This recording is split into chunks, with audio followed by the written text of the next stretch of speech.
ഈശോമിശിഹായ്ക്ക് സ്തുതി. എല്ലാവർക്കും നമസ്കാരം. അനുഗ്രഹം ചാനലിലേക്ക് സ്വാഗതം. ഞാൻ ബിനോയ് പാല. അനുഗ്രഹത്തിൻ്റെ 3-ാം പാർട്ടാണിത്.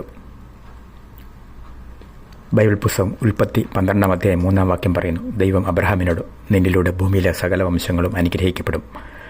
ഇത് നമുക്കെല്ലാവർക്കുമുള്ളതാണ്. ഈ പ്രവചനം നിറവേറിക്കഴിഞ്ഞു. ചുരുക്കി പറയാം, അല്പം ചരിത്രം പറഞ്ഞു തുടങ്ങാം. കാരണം ബൈബിൾ പറയുന്ന ആചാരവിശ്വാസ സമാനതകൾ ലോകത്തിൽ വിവിധ മതങ്ങളിലും സമൂഹങ്ങളിലും നമുക്ക് കാണാം. യഹൂദ ചരിത്രം അബ്രഹാമിൽ തുടങ്ങുന്നു. അബ്രഹത്തിൻ്റെ മകൻ ഇസഹാക്ക്, ഇസഹാക്കിൻ്റെ മകൻ യാക്കോബ്, യാക്കോബിൻ്റെ മറ്റൊരു പേര് ഇസ്രായേൽ. യാക്കോബിൻ്റെ 12 മക്കൾ, അവരിൽ നിന്ന് ഇസ്രായേലിലെ 12 ഗോത്രങ്ങൾ. യഹൂദർ ഏകദേശം BC 1000-ൽ ഒരു രാജ്യമാകുന്നു. ജെറുസലേം തലസ്ഥാനം. ആദ്യ രാജാവ് സാവൂൾ, പിന്നെ ദാവീദ്, പിന്നെ സോളമന് ശേഷം രാജ്യം വിഭജിക്കപ്പെടുന്നു. പിന്നെ പല രാജ്യങ്ങൾ അവരെ കീഴടക്കുന്നു. അവർ പല കാരണങ്ങളാൽ ലോകം മൊത്തം ചിതറിക്കപ്പെടുന്നു. പല രാജ്യങ്ങളിൽ കുടിയേറുന്നു. കുറേ പേർ എപ്പോഴും തിരിച്ചു വന്നുകൊണ്ടിരുന്നു.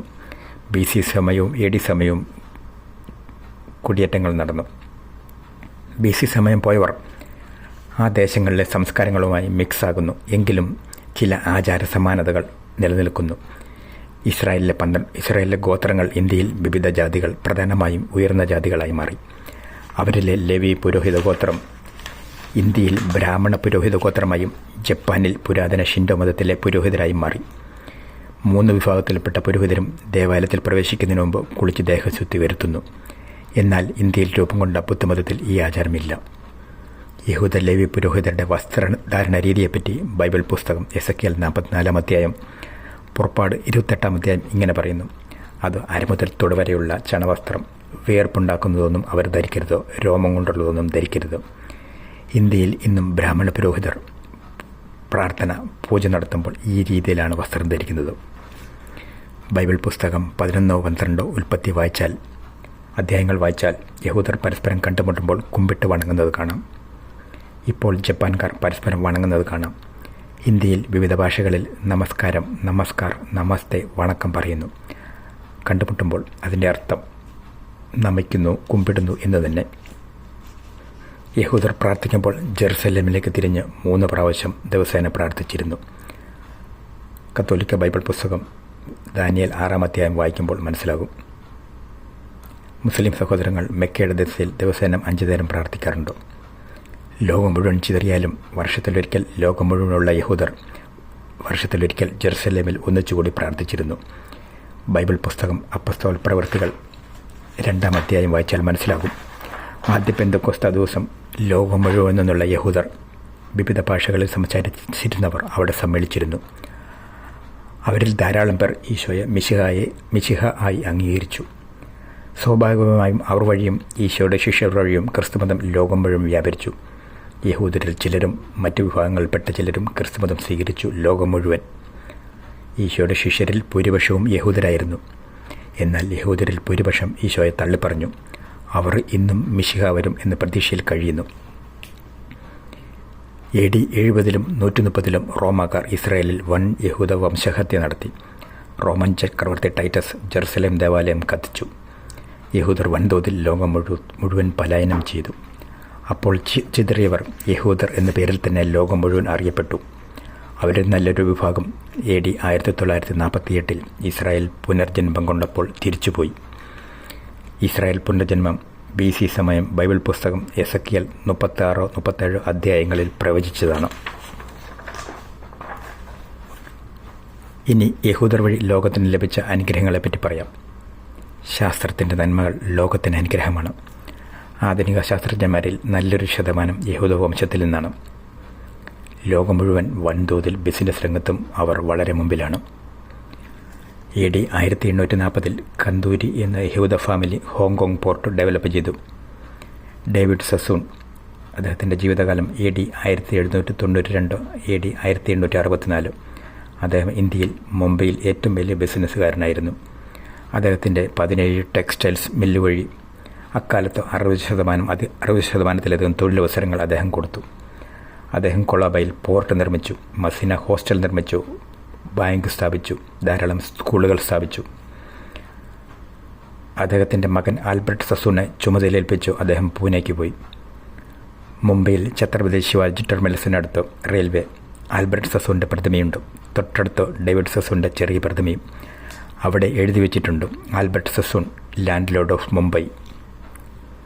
ഡേവിഡ് സസൂൻ്റെ മറ്റൊരു മകൻ ഏലിയാസ് കന്തൂരി ഫാമിലിയുമായി ചേർന്ന് AD 1845 ഷാങ്ഹായ് പോർട്ട് ഡെവലപ്പ് ചെയ്തു. കേരളത്തിൽ കൊച്ചി മികച്ച വ്യാപാര കേന്ദ്രമാക്കി ഉയർത്തിയതും എറണാകുളം മാർക്കറ്റ് ഡെവലപ്പ് ചെയ്തതും യഹൂദർ തന്നെയാണ്. മട്ടാഞ്ചേരിയിൽ പ്രശസ്തമായ യഹൂദ സിനഗോഗ്, പരദേശി സിനഗോഗ്, യഹൂദ ആരാധനാലയം ഉണ്ട്. ഇനി ഈശോ, ബൈബിൾ, ക്രിസ്ത്യൻ സമൂഹം വഴി ലോകത്തിന് ലഭിച്ച അനുഗ്രഹങ്ങളെപ്പറ്റി പറയാം. കുരിശിൽ ഇപ്രകാരം എഴുതി വച്ചിരുന്നു: ഹീബ്രു, ഗ്രീക്ക്, ലത്തീൻ ഭാഷകളിൽ INRI, യേസൂസ് നസറനസ് റെക്സ് യുദേരം, Jesus of Nazareth, king of Jews, യൂദന്മാരുടെ രാജാവായ നസറായൻ ഈശോ. ഈശോയുടെ വരവോടെ ചരിത്രം രണ്ടായി. ഈശോ പറഞ്ഞു, 10 കൽപ്പനകൾ രണ്ടായി ചുരുക്കാം. ദൈവം സ്നേഹമാണ്, പിതാവാണ്. ദൈവത്തെ സ്നേഹിക്കുക, പിതാവെന്ന് ബഹുമാനം കൊടുക്കുക. നിന്നെപ്പോലെ മറ്റുള്ളവരെ സ്നേഹിക്കുക. Give respect, take respect. ഈശോയുടെ ഈ സുവർണ്ണ നിയമം, ഗീവ് റെസ്പെക്റ്റ്, ടേക്ക് റെസ്പെക്റ്റ്, അതിനു തുല്യമായ നിയമങ്ങളും പോളിസികളും മിക്ക വികസിത രാജ്യങ്ങളിലും നിലനിൽക്കുന്നു. ആധുനിക ശാസ്ത്രം പിറന്നതും അവിടങ്ങളിൽ തന്നെ. അതിനാൽ അവിടങ്ങളിൽ വൻതോതിൽ വികസനങ്ങൾ നടക്കുന്നു. എല്ലാ രാജ്യങ്ങളും ആ policy, give respect, take respect, നടപ്പിലാക്കിയാൽ മതി, ലോകം മുഴുവൻ തനിയെ ഡെവലപ്പാകും. ഈശോ പറഞ്ഞു. മത്തായിയുടെ സുവിശേഷം അധ്യായം 25. മറ്റുള്ളവരെ സഹായിക്കുമ്പോൾ ഈശോയാണ് സഹായിക്കുന്നത്. ഇത് സാമൂഹ്യ പ്രവർത്തനങ്ങൾക്ക് വൻ പ്രചോദനം നൽകുന്ന വചനമാണ്. അക്കാലത്ത് പുരാതന നിയമമനുസരിച്ച് വ്യഭിചാരത്തിൽ പിടിക്കപ്പെട്ടാൽ കല്ലെറിഞ്ഞു കൊല്ലണം. ഒരു സ്ത്രീയെ ഈശോയുടെ മുമ്പിൽ കൊണ്ടുവന്നു. ഈശോ കുനിഞ്ഞ് നിലത്തെഴുതി, നിങ്ങളിൽ പാപമില്ലാത്തവർ ആദ്യം കല്ലെറിയട്ടെ, പാപം ചെയ്യാത്തവർ ആദ്യം കല്ലെറിയട്ടെ. എല്ലാവരും പോയി. ഈശോ ആ സ്ത്രീയോട് പറഞ്ഞു, സമാധാനത്തിൽ പോവുക, ഞാൻ നിന്നെ വിധിക്കുന്നില്ല, മേലിൽ പാപം ചെയ്യരുത്. ഈശോ സ്നേഹത്തിൻ്റെ, കരുണയുടെ, ക്ഷമയുടെ പുതിയ നിയമം, സുവിശേഷം അവതരിപ്പിക്കുകയായിരുന്നു. ഈശോ പറഞ്ഞു, കണ്ണിന് കണ്ണോ പല്ലിന് പല്ലോ എന്ന പ്രതികാര നിയമം വേണ്ട. പരസ്പരം സ്നേഹിക്കുക, ശത്രുവിനെയും സ്നേഹിക്കുക.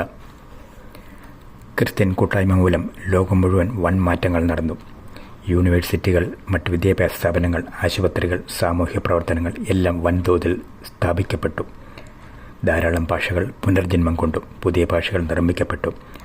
ധാരാളം ഗ്രാമർ, ഡിക്ഷണറികൾ രൂപം കൊണ്ടു. എല്ലാ വിഭാഗം ജനങ്ങൾക്കും അവരവരുടെ ഭാഷകളിൽ പഠിക്കാൻ സാഹചര്യങ്ങൾ ഒരുക്കപ്പെട്ടു. ധാരാളം നേതാക്കൾ, പ്രസ്ഥാനങ്ങൾ ലോകം മുഴുവൻ രൂപം കണ്ടു. ധാരാളം ശാസ്ത്രജ്ഞർ, സാമൂഹിക പരിഷ്കർത്താക്കൾ, വിശുദ്ധ ജന്മങ്ങൾ ഉദയം ചെയ്തു. ലോകത്തിൽ വൻ മാറ്റങ്ങൾ വന്നു. അബ്രഹാം ലിങ്കൺ അടിമകൾക്ക് സ്വാതന്ത്ര്യം നൽകിയതിൻ്റെ പേരിൽ സ്വന്തം ജീവൻ ബലി കൊടുക്കേണ്ടി വന്നു.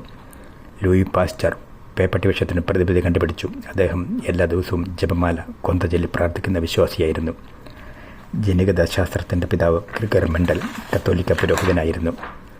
ഫാദർ ഡാമിയൻ കത്തോലിക്ക പുരോഹിതൻ കുഷ്ഠരോഗികൾക്ക് വേണ്ടി സേവനം ചെയ്ത് സ്വന്തം ജീവൻ ബലി കൊടുത്തു. മാക്സിമിലിയൻ കോൾബെ കത്തോലിക്ക പുരോഹിതൻ പോളണ്ടിലെ നാസികളുടെ ജയിലിൽ വെച്ച് സഹതടവുകാരനെ രക്ഷിക്കാൻ വേണ്ടി സ്വന്തം ജീവൻ ബലി കൊടുത്തു. ഇന്ത്യയിൽ നടന്ന അനുഗ്രഹങ്ങൾ. ഇന്ത്യയിൽ AD സമയം പോർട്ടുഗീസുകാരും ബ്രിട്ടീഷുകാരും വരുമ്പോൾ ഭൂരിപക്ഷം ജനങ്ങളും അടിമകളായി കഴിയുന്ന അവസ്ഥയായിരുന്നു. ഉയർന്ന ജാതി ആളുകൾക്ക് മാത്രം സ്വാതന്ത്ര്യം. ക്രിസ്ത്യൻ മിഷനറിമാർ ഇന്ത്യയിൽ ആരോഗ്യ, വിദ്യാഭ്യാസ, സാമൂഹിക രംഗങ്ങളിൽ വൻ വിപ്ലവം നടത്തി. ഭൂരിപക്ഷം ഇന്ത്യൻ ഭാഷകളും പുനർജന്മം കൊണ്ടു. പുതിയ ഭാഷകൾ രൂപം കൊണ്ടു. എല്ലാ ഭാഷകൾക്കും ഗ്രാമറുകൾ, ഡിക്ഷണറികൾ രൂപം കൊണ്ടു. ഹിന്ദി ഭാഷ നിർമ്മിച്ചതോ ലിപിയില്ലാതിരുന്ന 12 സെൻട്രൽ ഇന്ത്യൻ ഡയലക്ട്സ് മിക്സ് ചെയ്തു AD 1875 സാമുവൽ ഹെൻറി കെല്ലോഗ് എന്ന ക്രിസ്ത്യൻ മിഷനറിയാണ്. ഇന്ത്യയിൽ ഭൂരിപക്ഷം ജനങ്ങൾക്കും അവരവരുടെ ഭാഷകളിൽ പഠിക്കാൻ സാഹചര്യമൊരുങ്ങി. ധാരാളം പ്രസ്ഥാനങ്ങൾ, നേതാക്കൾ ഉദയം ചെയ്തു. AD 1947 ഇന്ത്യ സ്വതന്ത്രമായി. മധ്യപൂർവദേശത്ത് അടുത്ത കാലത്ത് അനുഗ്രഹിക്കപ്പെട്ടതോ എണ്ണ വ്യാപകമായി കണ്ടുപിടിച്ചതോടെയാണ്. അവിടെയുള്ള എണ്ണ നിക്ഷേപത്തെ പറ്റി ആദ്യം എഴുതിയ പുസ്തകം ബൈബിളാണ്. കത്തോലിക്ക ബൈബിൾ പുസ്തകം 2 മക്കബാർ 6-ാം അധ്യായം വായിക്കുക. നാഫ്ത എന്ന പദമാണ് എഴുതി വച്ചിരിക്കുന്നത്.